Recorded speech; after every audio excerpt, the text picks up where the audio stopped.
Hi, I'm Peter J. Ray. Welcome. Today's topic is Resalest Remarkable Books number 35. Our first book today is The Stone Giant by Natalie Standiford, 2001. This is a children's book. It's a true story of the hoax that fooled America. In 1869 in New York State, a fellow named George Hull had a statue of a giant man made and then buried, and then he acted like he found it and he dug it up. And he claimed it was a petrified giant man, and thousands came to see it. And George Hull made a lot of money from this hoax. People were fooled and they came to see the giant petrified man. Good history. Good job. The next book is Ricky Ricotta's Mighty Robot versus the Jurassic Jackrabbits from Jupiter by Dav Pilkey, 2002. I read this out loud to Resalest students. So anyway, Ricky and his robot beat the bad guys again. It's the same theme of different villains, same heroes. Ricky, who's a mouse, and this robot who helps him. And the robot, I think, does most of the work. Ricky has some, I guess he's the brains in the operation. And then, so anyway, they defeated these Jurassic Jackrabbits. The next book is Marvin Redpost, Why Pick on Me by Louis Sachar, 1993. Louis Sachar is a wonderful children's book author. I read this out loud to the students at Resalest also. Now this character, his name is Clarence, and he's cheating at this game they call wall ball, and I don't know how they play that game. Anyway, Marvin confronts him, that he's cheating, and then Clarence says that Marvin picks his nose. And soon everyone is against Marvin. One of these political things with children, politics is throughout life. But finally, we learn that everyone picks their nose. So anyway, kind of a funny story, because sometimes you don't have a Kleenex or a handkerchief handy. But children love to make fun of the kid who picks his nose. Especially when I was growing up, the kids would, if they picked their nose, they would put the matter under their desk. I remember one time somebody was confronting a boy for doing this, and he denied it, and then they turned over his desk, and it was just full of all these dried up boogers. So anyway. The next book is Jenny of the Tetons by Christiane Gregory, 1989. Again, I read this out loud to our students at Resalest. Now, this is a historical book. I'm not sure how far back in time it is. The character, Carrie, she hates American Indians for killing her family. There was a long war between European descent Americans, and Indians. And because the Indians were warriors, and they didn't just give up their land. Eventually, they lost that war. But there was a war between Americans, European descent Americans, and American Indians. And of course, we know the Indians lost the war, but a lot of Americans died as well. It was both sides. People are going to die. So anyway, she was mad at Indians for killing her family, but eventually she loves Jenny, a Shoshone Indian and the wife of Beaver Dick, this Indian. So you can hate a people, an ethnicity based on some experience, but then you'll find that there are people like you are, and there are good and bad in every ethnic group. So that's why we should not hate an entire ethnic group, because that's just wrong. The next book is Dancing Carl by Gary Paulson, 1983. Gary Paulson's another wonderful children's book author. And again, I read this out loud to our students. It's set in a Minnesota town in 1958, where ice skating and hockey rule. Now, there's a character named Carl who's a disturbed war veteran who takes care of the rinks and dances for Helen, character in this story. So apparently he's dancing on the ice. Nice story of this fellow who, this is the work that he's doing, and people are kind of afraid of him, but it sounds like he befriends this woman, and who, this is his way of being creative, dancing on the ice. The next book is Soccer Halfback by Matt Christopher, 1978. I read this because I was going to send it to my friend Brent last time, who's into soccer. And this character, his name is Jabber, and he's pressured by his family to play football because their late father, the father who had died, was a football star. However, he sticks with soccer. So another Matt Christopher. Matt Christopher is a very prolific children's writer. He wrote more than 100 books. They're all dealing with sports. The next book is The Kid Who Invented the Popsicle by Don L. Wolfson, 1997. Again, I read this out loud to our students, and this is actually history. It's a children's book, but it's also historical, and it gets into the invention of the frisbee, this thing that you throw, the yo-yo, this thing with a toy with a string, the ice cream cone, and the potato chip.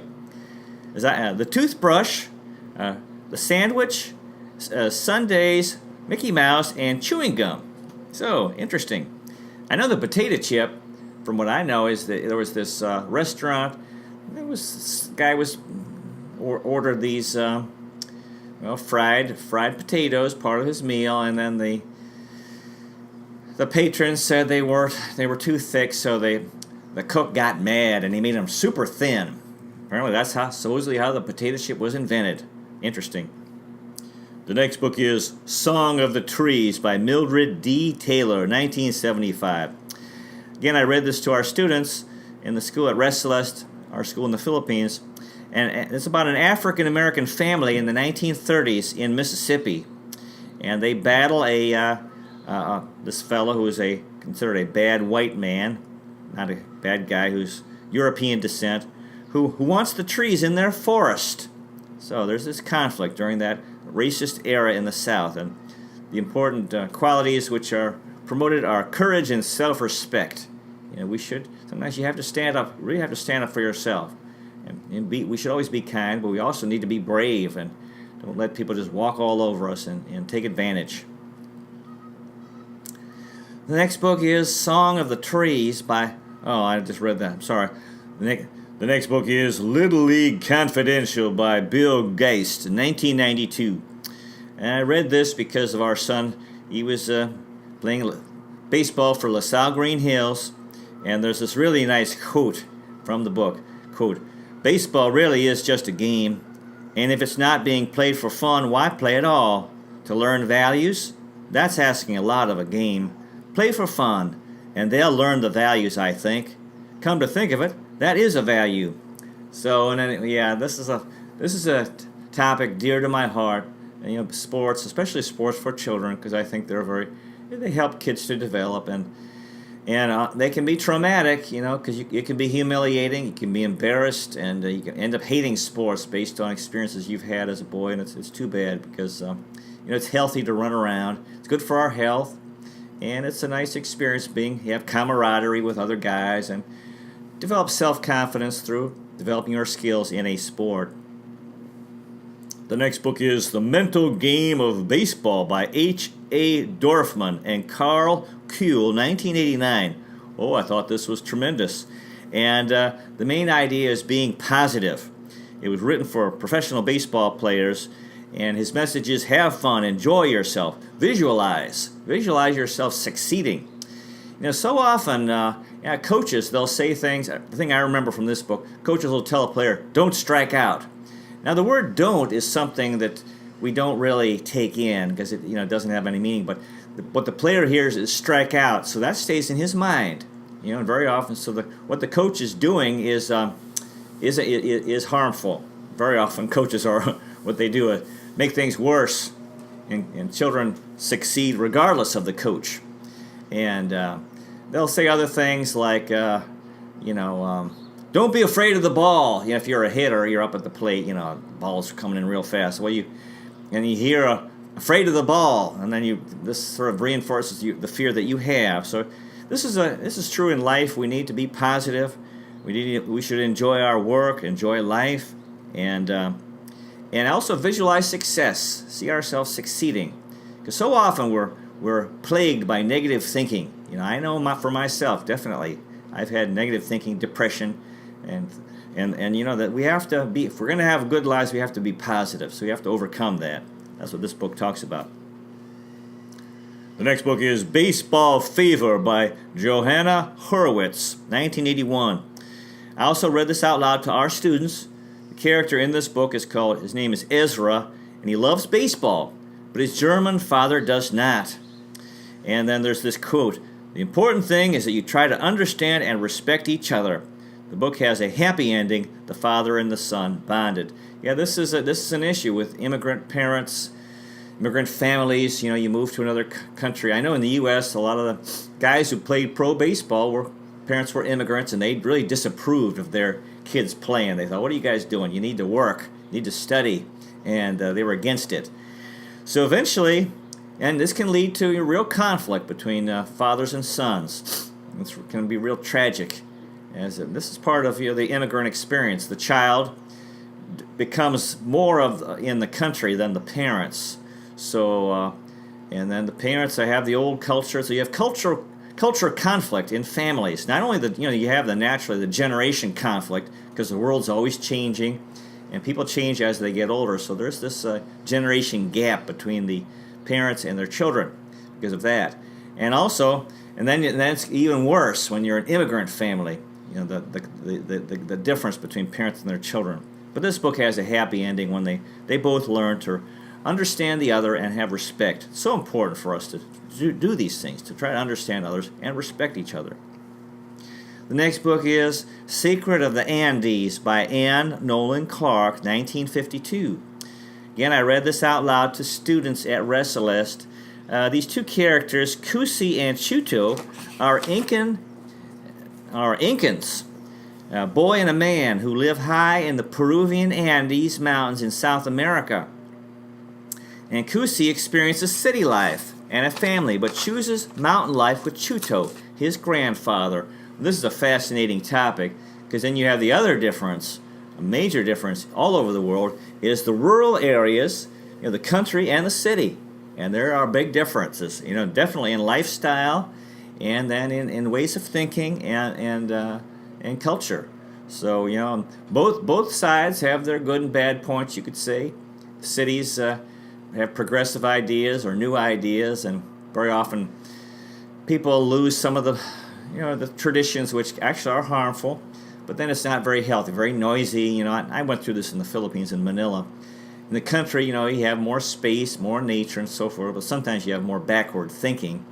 So I think both city life and rural life can help each other. That both, we really need to take the best of both. The next book is The Foxman by Gary Paulson, 1977. Again, I read this out loud to our students. The character named Carl, I think he's a boy, he meets a World War I veteran from the Battle of Verdun. That was a very terrible battle in the First World War. And this fellow lives alone in the woods. They develop a very touching friendship. And the veteran, they called him Foxman. His face was destroyed in the war. That's why he was living alone in the woods. And I think he put something over his face because he didn't want people to be horrified. And back then, they couldn't do much for guys who were so horribly wounded. And so, like it says, his face was destroyed in the war. But anyway, this boy, he persists in trying to make friends with this guy because he's a good guy and he's lonely. So it's a real nice story. Really recommend it. The next book is Don't Know Much About Sitting Bull by Kenneth C. Davis, 2003. Again, I read this out loud to our students. This is a historical children's book. Sitting Bull was the great Lakota Indian warrior who fought the good fight and lost. And this really led to me. I developed a very strong interest in American Indians. You have to respect, it was tragic what happened to American Indians, and we should acknowledge that, but not blame the Indian fighters. It's like, otherwise you're going to, if you're an American, you'll be condemning your ancestors. Who wants to do that? We shouldn't do that. Or blame individuals like Andrew Jackson. But at the same time, recognize the nobility in American Indians and see the good in their culture, and acknowledge the tragedy that happened to them and have respect for them. And try to help them now, because a lot of them are having trouble today. The next book is The Stronger Women Get, the More Men Love Football. What a title. By Marion Burton Nelson, 1994. This is very interesting, an outstanding but disturbing book because, women in the old days, really, you could say were very restricted. They generally were housewives. They couldn't make money. A lot of times they were frustrated. They didn't have equal rights. They couldn't vote until 1920 in the United States.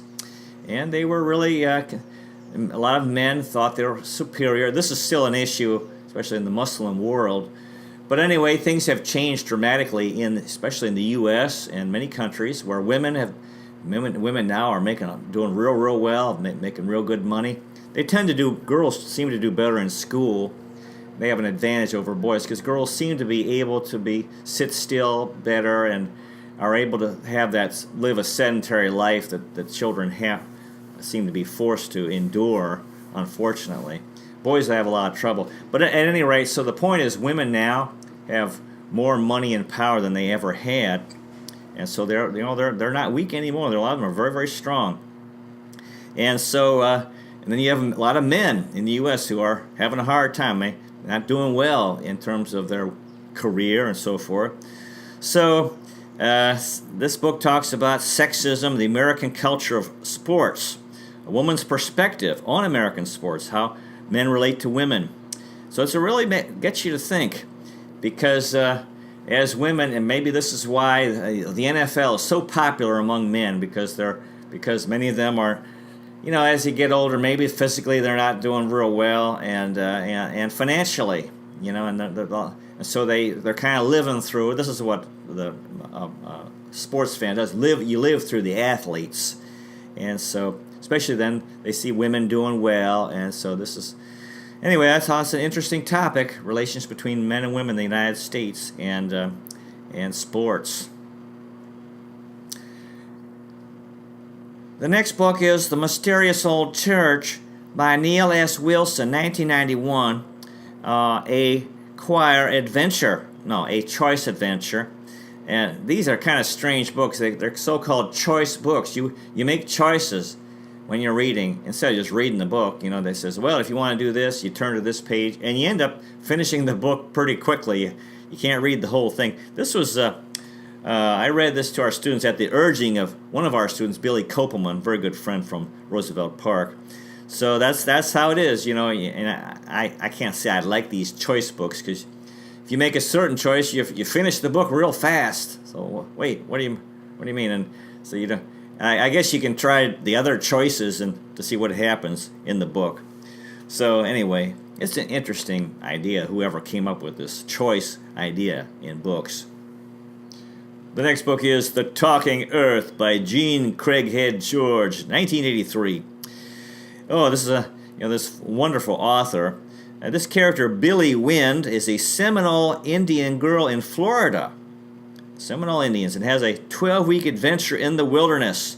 She communes with nature and enjoys herself. Very inspiring. This is the thing. One of the things that's attractive about American Indians is they're in the old days, especially, they were very knowledgeable about nature and seemed to have a better relationship with the natural world than European Americans, and and more respect for animals, instead of just trying to get as much as you can through farming and so forth. The next book is Lakota Woman by Mary Crowdog with Richard Erdos, 1990. You can see I was developing this interest in American Indians, and the Lakota Indians also are known as the Sioux, Sioux, and she's talking about the hard times that she has. So this is a true story of American Indians nowadays, or in modern times. She's the wife of the legendary Leonard Crowdog. Talks about the 1973 Wounded Knee South Dakota siege, where there was this conflict between American Indians and the U.S. Army. American Indians trying to recapture their broken culture in today's world. So I'm all in favor of that. We can do both. We can have the modern culture and the old. It's not like we can only have one. Who would want to have one global culture? Like for example, our son, he has Philippine culture, American culture. I tell him Both are good. Respect both, and so it's good if we can. Because I think there are American Indians do have things that they can teach us. We defeated them, but they have things that can help us. So I'm all in favor of them trying to. Because there was some, they definitely had wisdom that European Americans did not have. The next book is Guilty, Guilty, Guilty, a Doonesbury book by Gary B. Trudeau, 1973. Yeah, these are Doonesbury is a comic strip in the newspaper, and this is from 1972. So they compiled these newspaper comics and made a book out of it. And I think Doonesbury's still around. It's been around a long time if you read the newspaper. And so the topics are Vietnam, Watergate, Richard Nixon, and it's political cartoons. This is from my childhood. It's very political. You could say these are, it was definitely anti-Richard Nixon, and basically liberal, leftist, Democrat more, and so they are political cartoons. But you find them in the regular cartoons. The regular cartoons are all just sort of either funny or some drama. But these are political. Try with humor at the same time. The next book is Why Courage Matters, The Way to a Braver Life by John McCain with Mark Salter, 2004. So this talks about, the author here, John McCain, he was in the U.S., he was in the military, I think in the U.S. Air Force, and he was shot down over Hanoi, North Vietnam, in the Vietnam War, and was a prisoner of war for more than 5 years. Really went through a hard time. And then he ran for president of the United States 2008, was nominated by the Republican Party but lost in the election against Barack Obama. So he compiled these stories of brave people in war and politics. Stories from the Second World War, the Korean War, Vietnam, Burma. So good. I think this is tremendous. Such an important topic, courage, because I believe in kindness. If you have two qualities in life, if you have kindness and courage, I think you're going to be doing pretty well. To me, those are the two most important qualities. If you have one without the other, there are problems. We do need to be. Some guys are very kind, but are very brave, but they're not kind, and so then they can do a lot of mischief. And others are kind but not brave, and then they, what can you do without courage? We have to have courage to fight evil in the world. The next book is Sounder by William H. Armstrong, 1969. This is a children's book, won the Newbery Award. I read out loud to our students. It's set in the 1930s in the American South.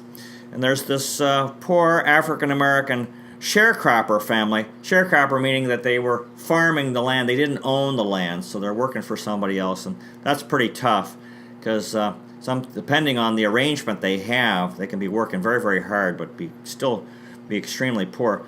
Then this story, the father is unjustly taken off to prison. This happened a lot. There was a lot of injustices that were perpetrated on African Americans just because they could get away with it. Their dog was shot, but the family survives. This boy in the book, boy in the family learns how to read. The father returns from prison, and the dog returns. So there's a happy ending. Good. So thank goodness. I think Sounder may have been the name of the dog. The next book is Aladdin by A.L. Singer, 1992.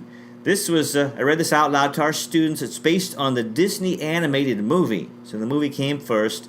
Aladdin battles Jafar and wins the lovely Jasmine in Agrabah. So this actually is based on some stories from the Middle East. I'm not sure who the original author was, but these are very old stories. And you've probably seen the very famous Disney movie with the voice of Robin Williams. He did such a good job in that movie. The next book is Tammy Wynette, A Daughter Recalls Her Mother's Tragic Life and Death by Jackie Daly with Tom Carter, 2000.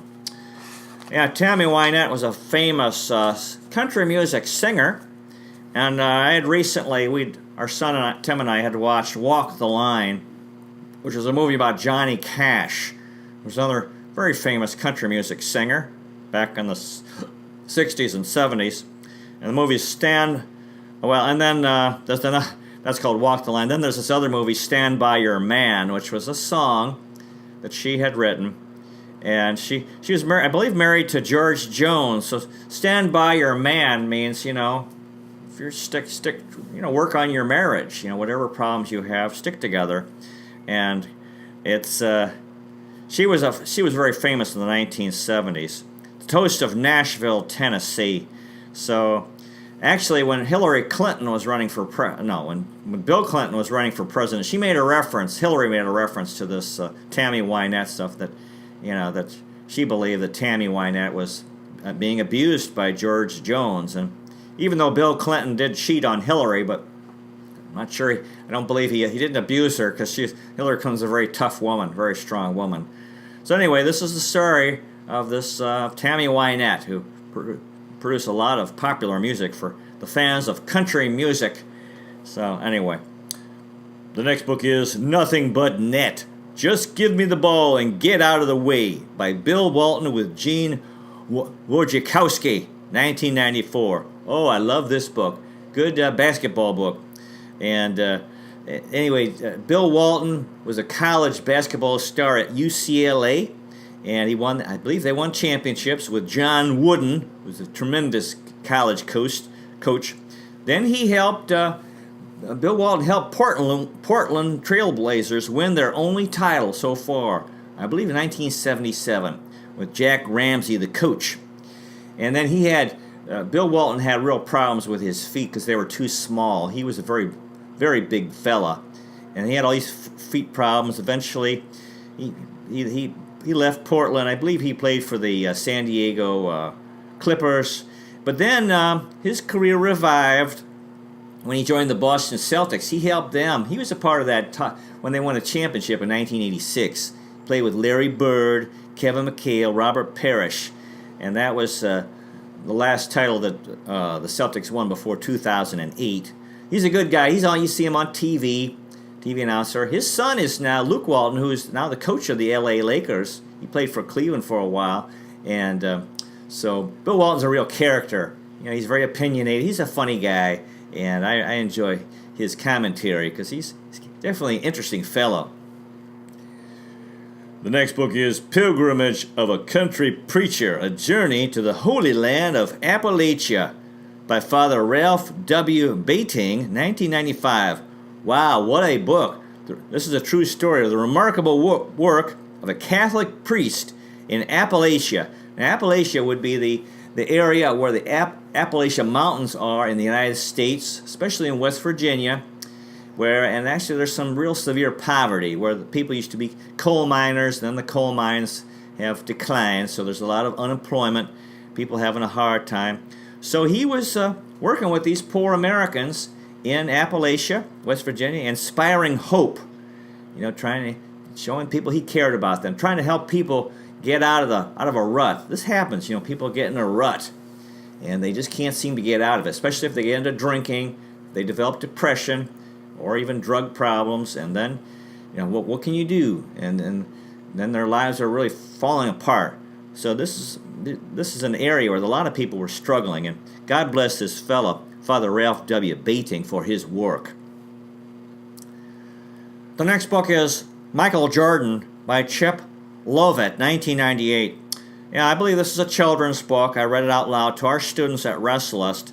It describes Michael Jordan's life, his childhood in North Carolina, and you've probably heard how he was cut from, I believe, the 9th grade basketball team. Wasn't good enough, but he came back, he kept playing, and he tried again, and he made the team. And then, of course, he went on to the University of North Carolina in Chapel Hill, North Carolina, and became a star player there. I believe I saw him play. I was at Duke University, graduated in 1982. I believe I saw him play one game because there were big rivals, Duke and UNC, the UNC Tar Heels. And then, of course, he went on to win 6 championships with the Chicago Bulls in the NBA. Back in the 90s, the Bulls were the dominant team, and Jordan was the famous star. In fact, and then he got into Nike. He made a lot of money promoting Nike. Nike sold a lot of basketball shoes because of Michael Jordan. They teamed up, and that the whole era of when basketball shoes, or they call them in the Philippines rubber shoes, became extremely popular. And so, anyway, he was really. So this is a fine book, an interesting life of Michael Jordan. So it appears we're out of time. Thank you so much for watching. I appreciate it. I hope you find a good book to read. I wish you well. Hope you have a good day. God bless you, and I'll see you next time.